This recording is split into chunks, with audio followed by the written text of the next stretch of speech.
What's up YouTube? We're back on the videos, back on the blogs. It's been a long break. I think it's been 5 months without uploading any blogs, any videos, and the main reason is that I haven't been riding bikes a lot. I had a surgery in August. I had to get my right shoulder fixed, which has been a long-term injury that I had for nearly 6 years, and it was time to get these finished. So the point behind this video is to tell you how I have dealt with shoulder dislocations as a mountain biker and a BMXer, what my experience was, the issues that I found along the way, what it is like now after the surgery. If you're going through the same issues, I hope that it gives you better understanding, or I hope that it's good advice for you and that it helps you clear some of the questions that you might have. And if you're not going through it, lucky you, and hopefully you don't have to get to know how it feels to dislocate your shoulder.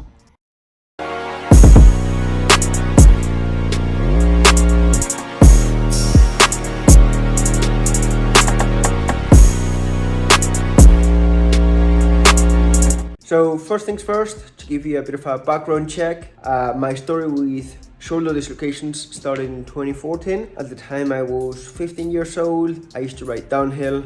I had a crash, dislocated my left shoulder, even though I had a surgery on my right shoulder. And then in the next couple of years, I had 3 dislocations on my left shoulder. At the time, I got physiotherapy really early. I was offered to get a surgery, but I said no. I tried to avoid it. I thought I could get away with it just by training and doing physio. And at the time, I was lucky that I was only 15 years old. I was still growing, my body was developing, and going from my experience and what the doctors have told me over time, my body was able to kind of soak up the injury. And today, the shoulder feels pretty much like normal.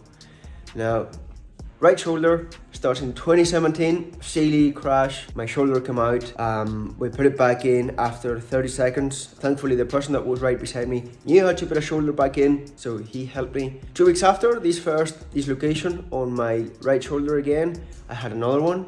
I spent 1 hour with the shoulder out until somebody else could put it back. Then I was offered surgery and I decided to avoid it again. I thought that I could do the same job that I did with my left shoulder, and I thought that it was fine. I did loads of exercise. I've always been training to race bikes, BMX or enduro, downhill. So I thought, I could take it, and that eventually I was going to be able to build strong enough shoulders that I wouldn't have this issue anymore. So moving forward, 2 years after this experience, 2019, I was rock climbing indoors. I fell off the wall, landed on my elbow. Consequently, my shoulder comes out again, and this time it was 2.5 hours until the shoulder was reduced. That means put back into place by the doctor in the hospital. And from that point, it was a big downfall on my health, because the shoulder had been out for so long. Everything was really weak. Muscles, tendons, ligaments, everything was weak, sort of overstretched. And then the labrum, which is the cartilage between the shoulder bone, yes, the shoulder bone, which is like a socket, and the ball of the humerus was damaged. It was torn. So then the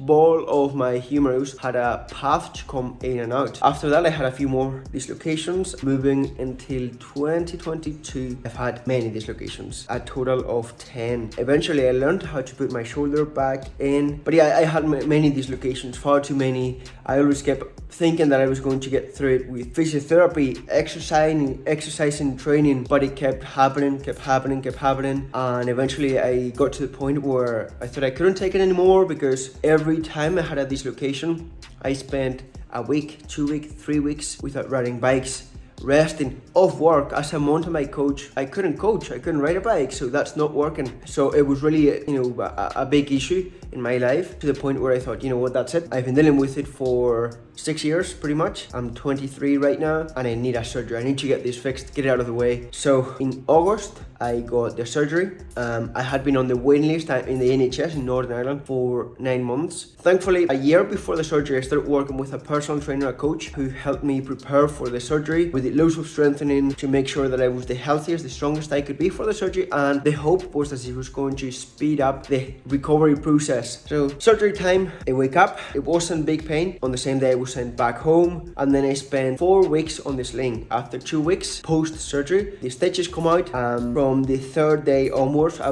was allowed and told to mobility exercises 3 times a day, every single day. The point behind this was to stop the shoulder from seizing up and helping it move, getting blood around the shoulder to help it recover, heal up faster. So first advice right here, guys, is get a surgery, or if you're just thinking about getting physiotherapy, whatever you do, you must be consistent. You can't just wing it, because there's nobody else to help you, and you only get one go at this. You want to get it right.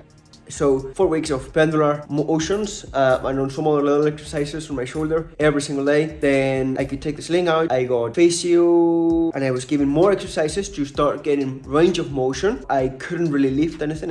I have had no strength, but I could start get a better range of motion on the 8th week, so 2 months post surgery. Then I got another physio appointment, more exercises, starting to load a tiny bit of weight. And when I mean a tiny bit of weight, this is like 2.5 kilograms, 1 kilogram, no more than 5 kilograms. Very, very lightweight. I was still able to ride on my turbo trainer in the garage, and then 3 months post surgery, I could start riding a bike again. The surgeon saw me, we had a consultation. He reckons that I was quite good, as in my shoulder was healing up. I had really good range of motion, and he said, right, from now, Tommy, you're on your own, and this means that now you have to listen to your body. This means that now you can start loading weight slowly. You're going to eventually keep building up range of motion and strength, but there's nobody to tell you when to stop. So if today you're pulling a shoulder press like that, 5 kilograms, and it feels a little bit pinch, a little bit painful or uncomfortable, that's it, call it a day. Maybe lift 2.5 kilograms, or don't for the day, or just do it without any weights. Tomorrow you might wake up a little bit better, and you might be able to do it with 5 kg, and so on. So now it's been 5 months post surgery, yeah, nearly 5, and I've been training 3-4 days a week, lifting weights. I've been slowly improving or increasing the load. I'm now able to do press ups, I'm able to do bench press, deadlift, most of the things that I couldn't do at the start. I started riding my bike again, my mountain bike, dirt jump bike, BMX. Slowly, I'm not going mad. I'm just riding trail centers, and now I'm just getting started with proper enduro and downhill trails again. I'm not taking chances, but I'm starting to build my confidence and the strength again. And I keep working with a coach. Past this point, I still have about 3 to 4 more months until I am fully functional, until I am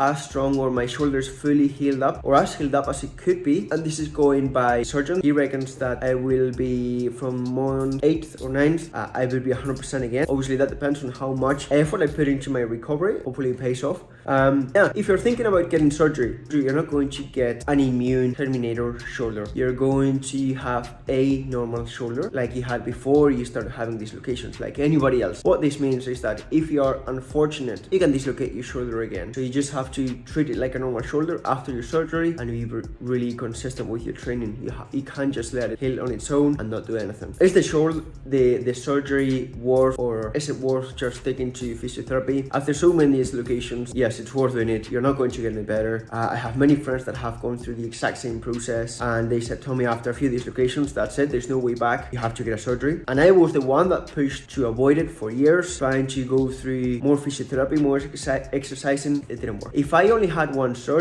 dislocation, I would try my best to get stronger with exercising, physiotherapy, potentially get good rest before you start riding your bike again, and you might be able to overcome it. I wasn't able to, at least with my right shoulder, and I had to end up falling on a surgery. I had the dislocations in all different ways. I crashed on the bike, I dislocated my shoulder without crashing on the bike, climbing, lifting weights, so many different ways. So if you're on the same page, I would say don't hesitate, go for the surgery.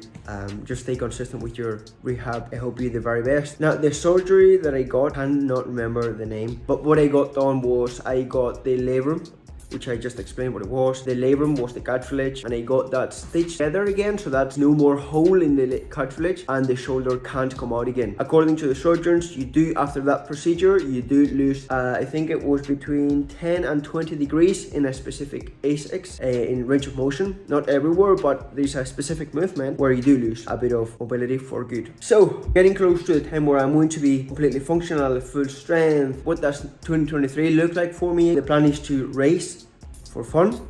I will still be working with the same sponsors: Mech, BMX Ireland, Thunder Park, Lubes, Fustle, Redburn Design. So pointed to race for fun. I will be racing some enduros, probably down south, some enduros in Northern Ireland, possibly. I would like to race downhill, BMX. I don't know exactly which dates of the BMX series I will be racing, and something really exciting that I'm not going to give it away just yet. That's a cool project for 2023. I will give you some hints. You can give it a go, leave your guess on the comments. One hint I will give you is the kind of racing that I might be doing in 2023. Remember, one race, I only raced one of these events last year in 2022 before the surgery. I did very well, I won it, and that's something kind of ties up with my biking background, BMX. So let's see what you think. Leave it in the comments below and I will let you know if you got it right. Otherwise, stay tuned for upcoming videos where I will be telling about these 2023 plans, what is going to happen, what I will be doing. I actually got a new bike for this project, which I'm so excited about. And yeah, now stay tuned. The vlogs are going to be coming back again, hopefully one a week, one every 2 weeks, as much as I can do. It will be enduro, downhill, BMX, everything, a bit of fun. So I hope you enjoyed this video. Hopefully you don't have to experience the same injury, but if you are, I hope that this information gave you find it helpful. And that's it. See you on the trails, guys. See you in the next one.